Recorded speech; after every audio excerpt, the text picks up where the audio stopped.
Hello and welcome to Spooning with me, Mark Wogan. We are back here at my spiritual home, Home Slice Pizza, here in London's Fair City. And I'm joined as ever by a very special guest, and I will be challenging the food that they love and the food that they hate.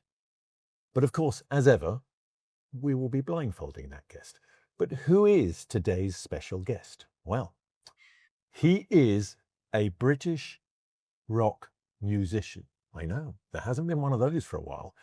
And I've got to be honest, I really like this guy's work, and I'm looking forward to talking to him in a bit more depth, particularly about his new album. Will you please welcome, for a solid spooning, Miles Kane. Hello, mate. Hey, how are you? Good to see For you. myself. Yeah, no, do. I'm clapping Let's myself. Yeah, let's all clap ourselves. Well done us. Yeah. Well done us for Thank you, mate. just even turning up. All right? Yeah. So Thanks for having let's me. go all the way back to the beginning. And annoyingly, you were born in the 80s, which, you know, I'm not going to hold against you. In the Wirral, which, you know, as we established before sitting down here, that is the posh part of Liverpool, isn't it? Well, it does have. Are you a posh Liverpudlian? This is what we need to My establish. mother would probably say yeah, but I just think I had a great upbringing. It was just me and my mum in the house, and you know, she ran. She's a butcher. She was a butcher. That's right. And my second album is called "Don't Forget You Are." Yeah. And the album cover is the Yeah. butchers. That was me. It was me nan and granddad's. It was called AJ Skelly's. And then my mum and her two sisters took it over. I used to work there after school.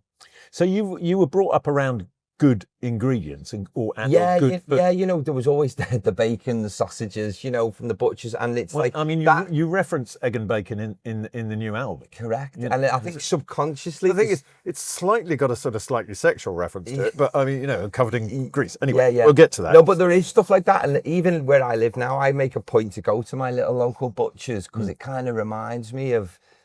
Probably of me mum and that, and I do just think it But you just need tastes to so much support better. your- Yeah, and we do. I like need to the support- process, you know, I like the, can you spatchcock me chicken? Can you put a bit of the seasoning on? You know, I like that whole thing. So I do enjoy food and you know, it's a bit Well, I of definitely passion, picked do you that know up what I mean? from your questionnaire that food is a thing. Yeah, for yeah, you, I which, love it. You know, as I have said many times, and regular listeners will know this: no passion for food, no passion. Yeah, and I can't get on with them people. Well, I mean, it's that thing. I It's just like don't understand sometimes. you go on a first date with somebody. Yeah, and if And you're it's, sitting there, and you go, "Oh, It's a I'm going to have the and they go, "I'll have the green salad, no dressing." no, No, thanks. no, I know. I'm going to pop home. I've been there. We all have.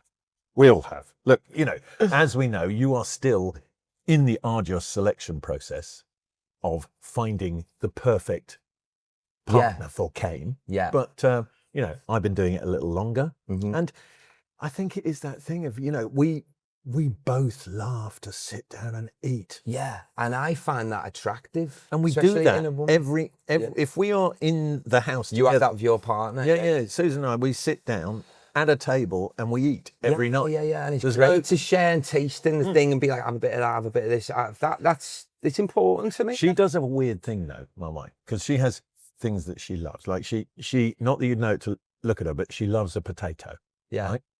And she will save them till the end, So she's not mixing.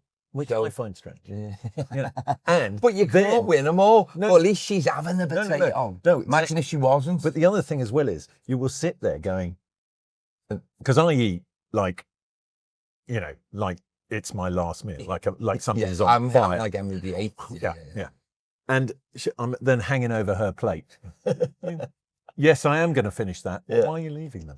But look, so you went to school, did all of that kind of thing, but really music found you quite early on, didn't it? Yeah, it did. And in school, you know, it's probably like the classic artist story. I was a daydreamer. You know, I'd always listen to mini disc it was in school. You know what I mean? And It was a cassette when I was I'd there. record from the CD to the mini disc and make my own compilations and, you The know, mixtape. yeah, exactly. And, you know, in the playground, whatever you would be, that I'd always have my headphones in and stuff. And when I was 13, my Auntie Julie got me an acoustic guitar. And also, my cousin is, do you know the band The Coral? Yeah, no, I mean, So James Skelly. I mean, there was no getting away from it. Yeah, was yeah. No, so they would teach me, you know, chords on guitar. And all of us, me, James and Ian from the Coral, But Alfie. like the Coral, in terms of that new Liverpudlian town, was such an important It band. was, man, and at that time, And to be that close to it must have been it was amazing. inspiring. And I remember going to see our James. There's this small place in Liverpool called the Picket. Yeah. I thought you were going to say the Cavern. And I We was, all know that one. And I was, I think I was about 14, 15. And So in there illegally, which I like. Yes, exactly. Good. And I had the fake ID and all that. no, We used absolutely. to do all that. I used to go to the clubs, but In school my day, night. you weren't even asked for ID. You just walk into a pub at 13 and go, "Find a lager," and they go, And now I grew "Drink it round the back." I grew my hair so I could like hide my face, you know what I mean, to get in. But I remember seeing our James and I on stage, and he was wild, and it's almost kind of how I perform is from seeing him like that. You know, There's a lot it's of over energy. the top energy. He's sort of not so much as a performer like that now, but he was wild spitting, and I'd never seen that. You know, this is just your cousin, and our family. We're not stage. What's up with our James? He's gone mad. Yeah, but I was like, this is amazing. God, this is so influential. cool. And our family, we're not stage people. We've never. Our mum and dad's love music and always have, and the Beatles. Is there an Irish lineage in the family? You know what? I'd love to do. I'd love to do a sort of. Would I lie tree? Or Or would I lie to you? No, that's a different one. Who do you think you are? That's the one. Yeah. Would I lie? I'd like to do. I'd like would I to like? do one. I would actually do Very that. funny. Actually, yeah. So I'd love to. Yeah, and I think in my fantasy land, I'd love there to be an Italian connection. Okay. Just because. Well, because you love your Italian food. I mean, you stated, which I've got to be honest, I haven't made for you today, but Milanese risotto. Love it. Now, my true passion, when people go, you know, if you want to cook, what do you cook? Pasta or risotto, risotto every time, because the simplicity of it, Yeah. and that there's nowhere to hide. Because one of the things you complained bitterly about was, why can't people do the simple things Yeah. in a restaurant? Come on. But you see, the thing is, that's when the real skill comes into it as a cook, because If you can't there's nowhere to hide. Exactly. If you can't make a good spaghetti pomodoro or an arrabbiata or a fried chicken wing, I mean, where's that love? You know what I mean? That's stuff like that. I just think I can make it better myself. Or just even fry cook a steak. Cook a steak properly. And get the fries crispy. Oh. So we went locally to what is deemed to be a good steakhouse near us recently, outside of London. I won't mention it. Yeah. And I sent the chips back 3 times. Did you? Good. See, I like the. Because it's like. That's just very mean. Well, it said on the menu, triple cooked. It's like, but you've got to send it. I'm not sure you've even cooked them once. Yeah, isn't it? It's yeah. I'm just like, God's sake, you know. I mean, you know what this should be, and why isn't it? Yeah, because I don't mind. I almost, if I'm out, I like to support hospitality. It's been a very kind industry to me. Yeah, but do what you're saying you do. Yes, that's it, isn't it? Don't lie to me. No, it's like, I make pizza. Yeah, and we try to make the best pizza we possibly can. Now, do we always get it right? No, of course not, because there's no such thing as perfect. But we're trying every day. And the boys here, they give it their best shot every day. And that's what it's about. Best ingredients, cooked as well as you possibly can. Anyway, look, we diversed, right? I want to just get your music lineage mapped out for everybody here. So 2004, you formed Little Flames. Little Flames, yeah. And how did that come about? The Little Flames originally, it was a girl called Eve and a guy called Matt. She was the singer. Yeah, because you weren't the singer, you just no. They were like the sort of the duo, and they were signed by Delta Sonic, which had the Coral and the Zootons and all that time. They were looking for a band, Eva and Matt, for the Little Flames, and my 2 mates joined as bass and drums that were my age and I've known that lived by me. Because how old were I'm terrible at 17, just or something like that. And basically, I went for an audition, shall we say, and I was all right on guitar. I wasn't that good. It was more of a rhythm guitar. Definitely got better. Yeah. And but the sort of guy of the label was like, oh no, he's not like a proper lead guitarist, blah blah blah. Anyway, I just was like, I went to a White Stripes gig and my cousin James was there and this guy from the record label was there. And I was like, let me join this band. I said, I won't let you down. I really want it, and I'm going to practice, and I'll be. Anyway, he gave me the opportunity, this fella, and our James was like, yeah, he will. He'll knuckle down, and I did. And we would go that practice room from 17 to 19 to 20, even just every day. That's how I learned my craft, you know. And then you toured with the Arctic Monkeys. Yeah. Yeah, so you know, which must have been an education in itself. We did, because we had a couple of songs out on MTV, and it was an underground, cool little culty band, if you want to call it that. It was a bit Velvet Undergroundy, and they saw one of our videos on the TV, and we got set up to this joint tour together, and it was like their first tour and an early tour for us, and it was meant to rotate each night, but after the first night, they went on, the crowd was just having it, and we were like, we can't go on after this because this is just mental. So it quickly just became, we'll support them, and then that was the start of our relationship, and all of the band and the Monkeys in those early, we were all friends. And that's what's interesting, is because I've always been aware of you, because you've always been in or around a lot of my favourite bands, and then sort of you see the sort of stuff you're doing over there. It's like you do your stuff here, then you go and do something over here. Like, you know, for example, we were talking before about Jaded Hearts, and that, I mean, as I said to you, it's like I literally read the lineup of that band and went, someone's put someone from all my favourite bands in one band. And that was just us together, you know, that just all happened. The music as well, and it's like it's that influence, it's that northern soul, it's that, you know, that great video of you and the girl dancing. Yeah, well, I'm a massive northern soul head. I love it, you know what I mean? That's kind of my go-to. If you come to my house or anyone, that's what we put on. And it's almost like that's what my mum does, you know what I mean? It's like MVPs for me every time. Yes, great. I think that music, and I quite like it even in a restaurant setting or in a bar. I just think that for me makes me feel comfortable, but it's upbeat, it's sexy, and it's got it all. It was the first sort of dance craze, in a sense, because what a lot of people didn't realise was that kind of, they invented the everything gets played at this beats per minute. Exactly.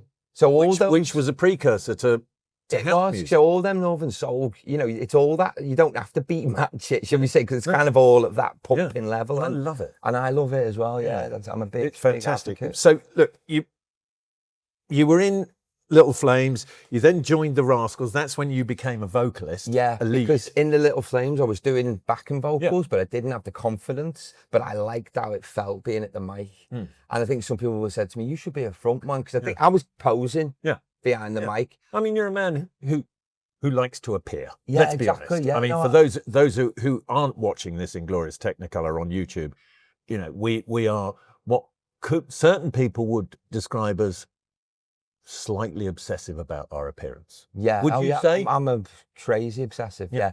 Every day is dressed I mean, up. I don't like to think of it as narcissism or vanity. People will think that. I just like to think of it as a keen interest. I agree. And people will think that, and you can get judged, can't you, by the way you look? But that's because you've had many hair. You've had many hair. It changes, I'm stuck on the skinhead now, but it's kind of like you could probably have a calendar of the haircuts. Yeah. You know, I mean, mine changes all the time. I've been blonde. I've gone back to my natural colour. Yeah, it looks gorgeous. Yeah, thank you. So then what has become an enduring friendship and musical collaboration with Alex from the Arctic Monkeys. Yeah, that was it. And then from there, and that was it, 'cause during the Little Flames, I started to write tunes, and in the Rascals, mine and Alex's relationship got closer. And in those early days before I could sing or had the confidence to sing in front of anyone, I got to give it to him. You know, he was supportive of me and pushed me. He was like, oh, these are great, and these tunes. And he said, oh, you can sing. And so that spurred me on. And then that was when we started writing songs, and we made that album. We think, that was like kind of in the height of their starting to be a massive band. And when you look back now, I sort of have so much respect for him, to be honest. So you're then sort of touring in earnest, and you are in the world of the rock star at that stage. And, you start, one of my favorite things is to look up what people's riders are. Right. Okay. I'm obsessed by the madness of some people's riders. And on my Virgin Chill show, I call out mad riders all the time. One of my favourites being U2 on the Zooropa tour insisted that there was a full-size football pitch at every single venue for them to play on. I've never seen any. I could probably get a badminton net. But one thing you always insist on is vodka and Haribo, right? So I've done something unique here for you, right? So I have combined those two things and made you Haribo vodka. Are you kidding? No. Look at this. So, oh my God. Are you on the wagon at the moment or not? I am on the wagon, but let's get off it because I can't. No, well, just try a little of this. Let's have a try. It's still a little bit cold, so it's a bit. So hang on a sec. But is it meant to be? No, as it gets cooler, will it be more liquefied and it won't be like jelly? So, but look, can we just pretend? Sorry, go on. That it's not like jelly and sorry, this is so gorgeous consistency. You could make imagine a Haribo martini. Well, the Tangfastic Mr. Kane, I thought we could call it. Will you marry me? Come on. So this is try amazing. that. Tell me what you think of that one. That's the first one. I've made two. This is great. Oh, she's got a cake. Yeah, the Tangfastic Mr. Kane. Do you think this is amazing? Do you think it could be a thing, bro? This is. I'm not even joking. Well, here we go. Here we go. Hold on. There's the next one. So now Tangfastic. We've got. I'm in my heaven here. Haribo Super Mix Miles. What's this? Oh, this is Haribo Super Mix, which I think, judging from its consistency, has less gelatin in it. But there we go. We'll give it a. Tell me what you think of that. I think that's the better one. Like I'm really getting the Haribo. There's a sweet, then the tang, then the alcohol. I think the flavour, it takes you on a journey more. Okay. So they're for you to either knock back now and then tell me all your dark and then have a breakdown. Yeah. So tomorrow I'll have a breakdown. or take home and drink responsibly. Yes, I will do that. But, yeah. So this is amazing. I think that's what you should do now. When you're on tour, it's like, no, I want Miles' Super Mix vodka. There's something in this. What's the next thing? Come in. Look, this is the delightful Antonio. He's made you. Oh, grazie mille. Oh my God. Hey? Me, look at this. Look at that. Thank you, Chris. Thank you. So, because we're now doing all the shows at Home Slice, we're asking all our guests what their favourite pizza is. And you made my heart sing with your answer, which was Margarita. Yeah, exactly. Keep it simple. Yeah. You know, it's the classics. Don't mess with it. We don't. Right? Yeah. And this is, Max. if I'm ever going round the restaurants, seeing what the guys are up to, you into this, Max? Now, this is Max. Yeah. If we haven't met Max. How long have you had Max? I've had Max for 2 years. And what 2.5. Max? Maltese and Pom Mini. Oh, isn't he beautiful? Hey, you're a good lad, aren't you? And he likes Margarita pizza too. You can smell it. May I? So here, let me just finish slicing. Go on, mate. For you. So it's the one that I eat if I'm traveling around the restaurants because, like we talked about before, there's nowhere to hide. No, exactly. So they're either doing it right or not. So you tell me how that stacks up, because I can look at it and tell you it's pretty. I can tell. Huh? Mate. Sometimes no words say it all. But it is a podcast, so you might need to. Yeah, sorry, but for the podcast, it is absolutely. It's so light and crispy. And I feel I could eat that whole thing and not feel too fat after it. No, it's gorgeous. No, you could. The whole thing is, right? What a lot of people don't understand, if a pizza is made properly... Your tomatoes are sweet, they ain't sour, they're gorgeous, they're smooth. It's because they're San Marzano. Use the proper ones. Fiordalato. You cook them down before putting it in, just put them in. Yeah. It's so sweet, but it feels like it's been cooked down for about hours. No, it's about the right tomatoes. If you use the right tomatoes, they'll do what they're supposed to do. Wow. You know, in many cases, like I have a bit of a truck with tomatoes. Like people go, I don't like tomatoes, and I said, well, yeah, You're those, getting the wrong those one. ones, The ones those from ones, Tesco's are a bit sour, they're aren't they? horrible. Yeah. They're like wet cardboard. Mm-hmm. You know, go to your local greengrocer. Exactly.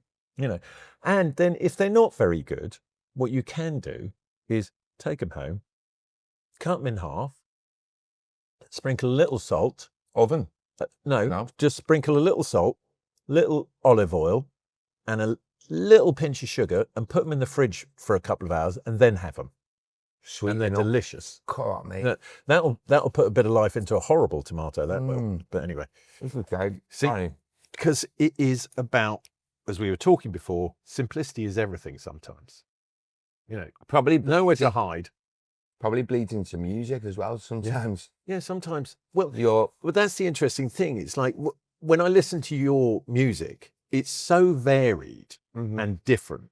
And, you know, one minute you're doing this kind of dirty, dark rock, and the next minute it's a very sort of gentle, almost sort of 60s hippie love vibe going on as welcome well. to me mind. Yeah, but you know what it's like, ding ding ding ding ding ding ding. And that kind of light and shade is, you don't need, the point I suppose we're getting at is you don't need a lot of elements to create that. Because we were talking about, which you supported him on his tour, Liam, when he had his solo tour. Yeah, What was that, 2019? Yeah. But we both have gone and seen Oasis play live. Yeah. We were lucky enough to get tickets. And watching that, what we both agreed was they managed to make Wembley seem intimate. Yeah, it was like a club. But also not a lot going on. No. You know, No lasers, no. But the back line was, what, 4 horns, keyboards? Yeah, and just the guitars. And yeah, there was no track, no hoo-ha, was there? And I think that's what I mean. It's testament to the songs. And that is what it's all about, really. And it's almost like less is more. And weirdly, just to like transition into the new record, the first thing I felt was I went to Nashville to make this album. And it was with Dan Auerbach, who's from the Black Keys, who's someone... And if I might be so bold, you can hear that influence. As you should. Yeah. And then I'd never met him before, but this got set up as a writing session. And I remember on the first day, there was just the 2 acoustics and 2 notepads around the table. There was no one else in the studio. There was no... You know, we're not going to get the drums up and try and make a glorified demo. It's not dissimilar to how you wrote the album with Alex round at your mum's house. Exactly it, mate. So it took me back because, you know, we all get caught up in, and creation is like, you know, sometimes you want to have a bit of a different vibe, but I didn't realize I wanted that thing again until I got there. And it took me back to that place of writing those puppet tunes and Rascals tunes in my mum's bedroom, in my bedroom in my mum's, and that simplicity when we weren't demoing and we just had a notepad and the acoustic, and we'll work it out like this, and then we'll go in the studio and record it, and we'll imagine in our minds, the beat could be like, you know, that T-Rex tune, or it'd be a Scott Walker tune, or we'll have a riff that'll be like Tarantino, and we're humming these riffs. So we've got it mapped out, and we're going boom, boom, and then do the chords. So, and that's what we did on this album. We wrote it all like that, and it was all kind of mapped out lyrically, chords. Did it happen as quickly as the album? Because you know what?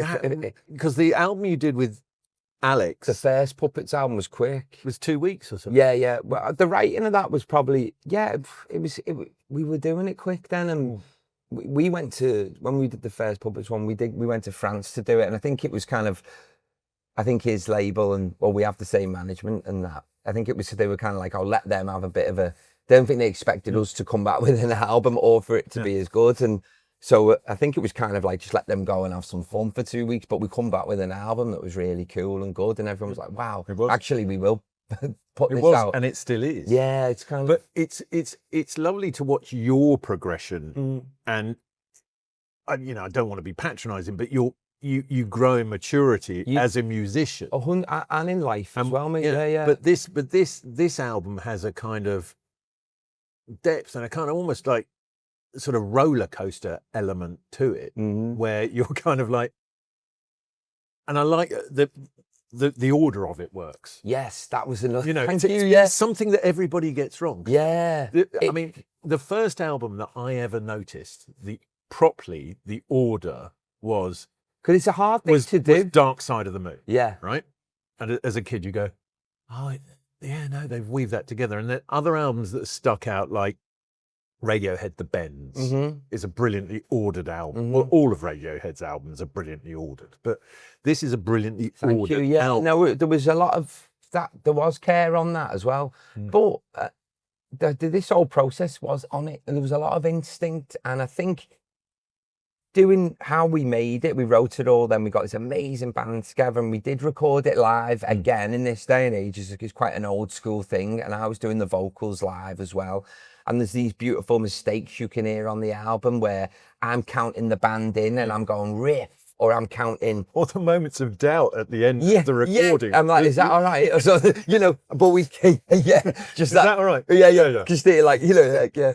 Like that. It's like the mother of me coming out. Is you sure it's okay? You know, and then it was but we've kept all those little bits in where I think I think when we were doing it, I said to Dan, should we take that out, you know, and to make it neat and proper and nice? But he was like, no, keep it in, because it's like raw and it is and it is. And those little moments are part of the song now. It's like, even on that one, when I'm counting the band and say riff, I feel like I'm saying it, rehearsing with the band. It's like in the tune now. No, it just works. It just works. But there are, I don't know, what I enjoyed particularly about this album, some of your previous ones as well, is kind of just noticing the influences. Noticing the influences. And I've got a little game that I want to play with you here. So you are quite obviously an animal lover because you've got Max with you today. And I sort of imagine it's like Miles's musical pet shop. Right. And you have a range of pets in your pet shop that occasionally you just go over and you stroke that one because you like it. So it might be, you know, the tortoise in the corner, who's called Prince. I like turtles. Yeah, turtles are my favourite. Right. Yeah. So you've got a turtle called Prince, and you feed him, and then you go over here and you've got, you know, classic Americana band America. Yeah. You know, over there. Or then you'll there's got to be a leopard. There's a leopard in there, and they're probably, let me think, T-Rex. Yeah. Right. And it's got a feather boa. It's got a feather boa around that leopard. And then if you go over there, maybe there's a Shetland pony that is.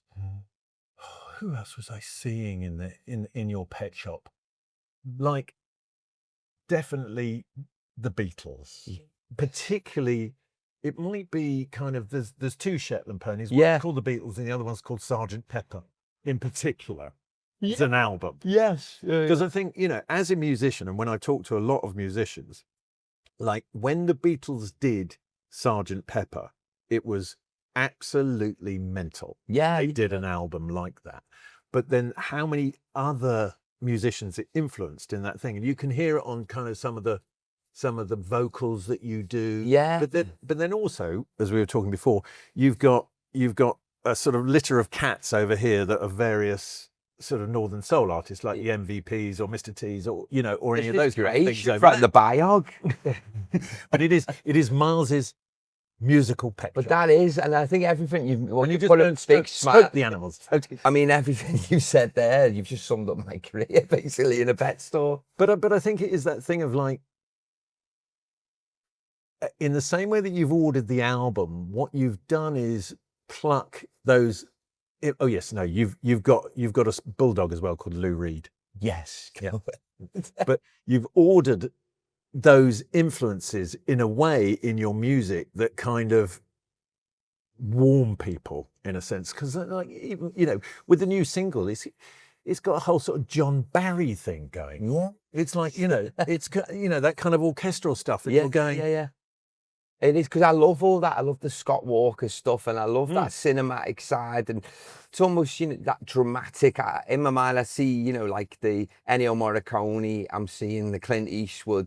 I'm seeing a bit of Judy Garland. I see these things that are all parts. It's interesting you take because obviously the Ennio Morricone thing as well. So I don't know if you know a mate of mine, Fraser T. Smith, songwriter. I don't know. I mean, he I think Serge Pisano's latest album. Oh, right, and Kasabian? Yeah. Yeah. Kasabian's latest album and Snow Patrol's Right. latest album. He kind of Oh, produced on those. right. But he's got his own project called Future Utopia. Oh, right. Have a listen to it. Oh, You will love it. In terms of that kind of, Is it?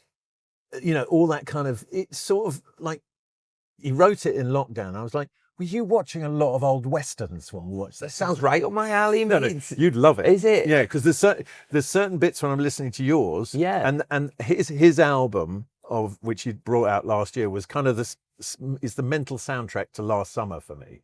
Yeah, like it was that. Did you get obsessed with it? And Yeah. And I'm feeling like yours is going to be my kind of autumnal, the peacoat my autumnal blanket that I put on. into right. This is going to be it. But we have come to that time in proceedings Okay, mate. where I'm going to present you. And look, given that you are, despite all your musical influences, you're a rocker at heart. Too right, mate. So I've got you a leopard print. Finally, someone understands me. Okay. So I've got you a leopard print blindfold here, fresh out of the packet. Look at this. There we go. That is yours, obviously, to keep Small when you bra. wish. It looks like a small bra. Yes, you can wear it that way. Yeah. On your own time, though, Miles. Okay. So Are you ready? Should I go now? No, don't. I mean, he's keen to be blindfolded, isn't he? Here, let's get rid of this. Yeah. Right. Where are we going? Oh, we're off. I got a blindfold and some vodka. and some Haribo vodka. Let's go. Right, I'm just going to move those out of the way because I need to pull this off. So it is time for your first spoon. But weirdly this week, no spoons. I'm going to hand feed these to you. So it is a trust exercise. So down with the blindfold because here comes the first one. All right. Yeah. You ready? Is that secure? Can't see a thing? Brilliant. Here we go. Okay. So let me just select this one and I'm going to feed it to you. You're going to have to take a bite out of this. You ready? Uh-huh. Go down. Buffalo chicken wing. There we go. Yeah. All right. Take it off. Am I right? Yeah, of course you are. Yes. So this is my version. Correct. Right. So they spent 2 hours on my smoker at home Really? before they get the final treatment. Because they've got that slight smokiness, but not too much. No, not too much. Well, that all depends on the wood you use as well. But do you like my buffalo sauce? Did you make the buffalo sauce? Yeah, of course I did. That beats Frank's. Yeah. Should you bottle this up? I mean, look, Can you make this? yeah. But it's about part of. It's the perfect buffalo sauce because a lot of the times it's too buttery sometimes. Yeah, it's about the right amount of butter, right? If you put too much in, it just becomes this greasy nightmare, right? But they're in that sauce, pickled jalapenos. I love it. That's what gives it that real sharpness. So you pickle the jalapenos for a couple of weeks before you then turn it into the sauce. Nice. But I have weird stuff like that going on in my kitchen the whole time because I Just- love I all this kind of food. I love because you opened your own fried chicken or We did wing shop, didn't you? That was 2017 you did that? Here, I was having it was a phase where me and my mate Big Lou, who's a big foodie, we were trying to perfect our own fried chicken, and we were just doing it in mine in the little fryer. And then you forget how it stinks your house out, doesn't it? my fryer's in the garage. Yeah. Susan we'll won't have let to me do have it it in the outside. house. Yeah, She won't let me have it in the house. But I mean, it is a 20-litre fryer. yeah, mine's a little. I can do a whole turkey in mine. Yeah, but we I was just trying to with the seat, I kind of like the Nashville fried chicken as well. So we were just sort of doing our own little combinations, just trying to perfect it. And we did a little pop-up thing in a wing place as a promotion for an album. But it's Do you think it helped the album? probably not. No, I would have thought it did. no, I think it did. And we did a little sauce and that. Yeah. But no, that's just that's just I'll be doing that anyway in the house with me mates. You know. And so you've got this new album. The songs are great. Where can I come and see you play them live? You can come and see us play. We're doing a UK and Europe tour, January to March. Great. And the album will be out by then. People have had it for a couple of months, and I'm excited to see what these songs are like live. Given the bands that you've played with, you've pretty much played everywhere. where do you love? Where are your favourite venues? Where do you go? Oh God, I can't wait to take this album there. You know what I mean? I don't know. For me, I love whether I'm playing at the Rough Trade or I'm playing at the Roundhouse or I'm playing in the fried chicken shop. I love it, mate. You know what I mean? And I Just get getting that. up and playing. I love that excitement, and that's never left me, to be honest. No matter what level we're up or we're down or whatever it is, I'll always just want to do that.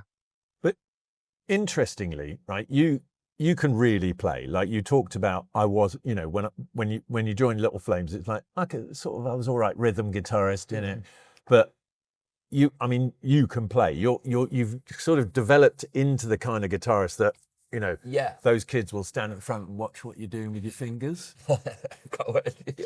I am as well. Like, but I mean, it does flow, doesn't it? No. But we were talking before about the difference between being a musician and being able to write music. Like you don't read music, No. right?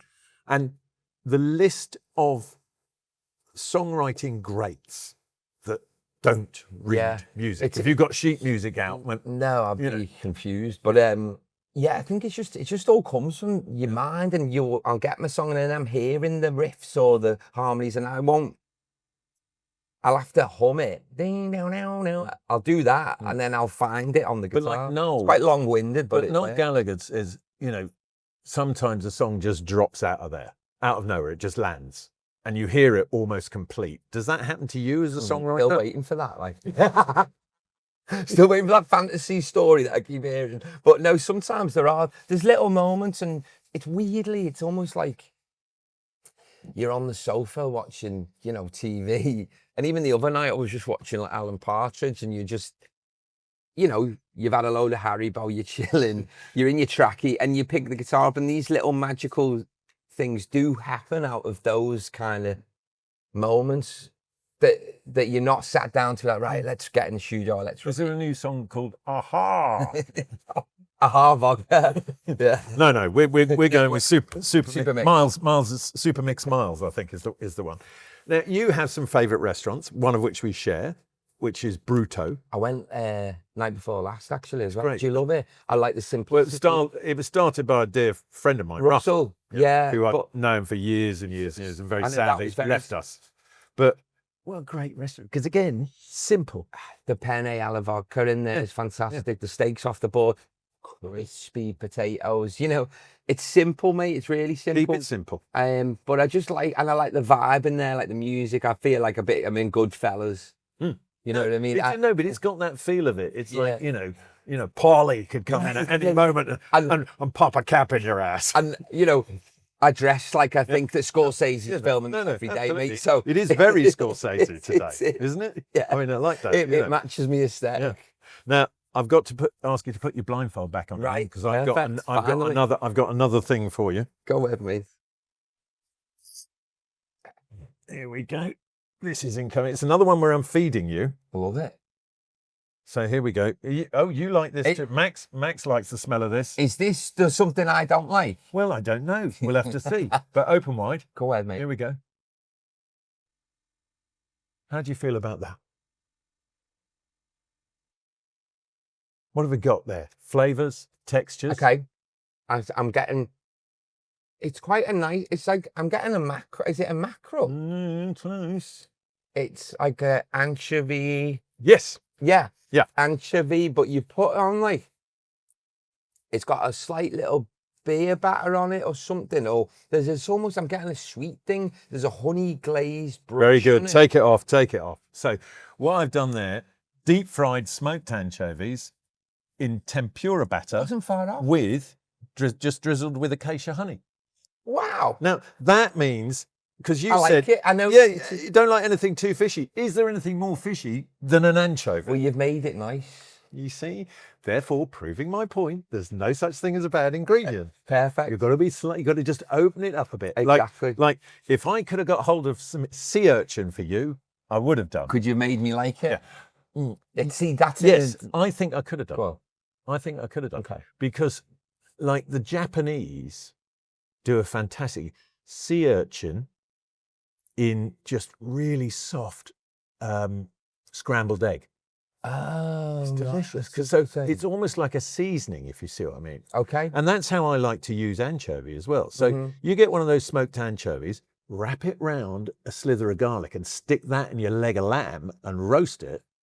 Unbelievable flavour, depth of flavour, because that is packed with an overused and misunderstood term of umami, Yeah. right? And So a lot of people say unami. It's not, it's umami. and using it in like a pasta dish, just melt it into the Yeah. oil's good. Yeah. What's Yeah. the other pasta dish I love? Puttanesca. I love that. The simple one, chili, garlic, parsley, aglio. You know what I mean? Aglio e olio. I love that. Yeah. So And it's garlic, just garlic and oil. And you could put your melt of anchovy in the Yeah, olive you oil, melt but you won't taste it. Well, No, yeah. I like absolutely. the, yeah. I mean, love that it can be a pasta dish. seasoning, it can be, but I think, look, as I've established on many times, and you will understand, what isn't improved by deep frying it. Yeah, exactly. Yeah. But it's just those, lovely. but those particular ones, you get those, there's a place over at London Bridge called Brindisa, and you can buy them online, and there's a particular make of smoked anchovy. And it's almost like, I gave one to Johnny, the producer, who's a little bit fussy sometimes. But Right. I gave one to Johnny, the producer, before, and he said, quite rightly, it's like sort of thicker cut smoked salmon in a funny sort of way. Yeah. Because, nice. because when you've heated it and you've done the deep fry, you take a lot of the kind of element out of the anchovy, and it just becomes more subtle. Do a nice little like snack at a bar, little cocktail bar, no, little that with the No, well, with you the see cake that and that combined. Haribo martini. Yeah, Kane. Yeah. Super Super mix Miles. Super Mick Miles Super on the Mick Miles side. martini with get some of those crispy anchovies. One of those. Do you know what I've just thought about? One of those over ice, perhaps with a pink grapefruit. Right? We're going to do that after this. Listen, it has been fantastic to meet you. Thank you, mate. I've enjoyed our time together. If people want to see what you're up to, they just go to www.mileskane.com. Is that correct? Correct. When is Sunlight in the Shadows out? Sunlight in the Shadows is out tomorrow, mate. So Brilliant. I'm absolutely buzzing. And the single Without You is out now. That's all out now, which is great. Yeah. And has that whole kind of John Barry. I love it. Anyway, look, it's a great album. Thanks, mate. It's been a pleasure to meet you. You haven't disappointed as a human being. I hope I haven't. Not so. And I wish you Great. every success, and look forward to maybe eating some more with you I'd love that. at some point. Cheers, mate. Nice, Thank mate. you. That's all for this week. Of course, massive thank you to Miles and the team here at Home Slice for putting up with us. I will be back next week with another very special guest. And if you like what we're doing here, search us out, Spooning with Mark Wogan, across all your social media channels. And of course, you can see us in glorious Technicolor on the Virgin YouTube channel. And if you, well, I don't know, you might have had enough of me. If you haven't, you can find me on Saturdays and Sunday mornings on Virgin Chilled, 10 a.m. to 2 p.m, when I'll be playing some lovely music and talking an awful lot of drivel between the songs. But until next week, stay beautiful.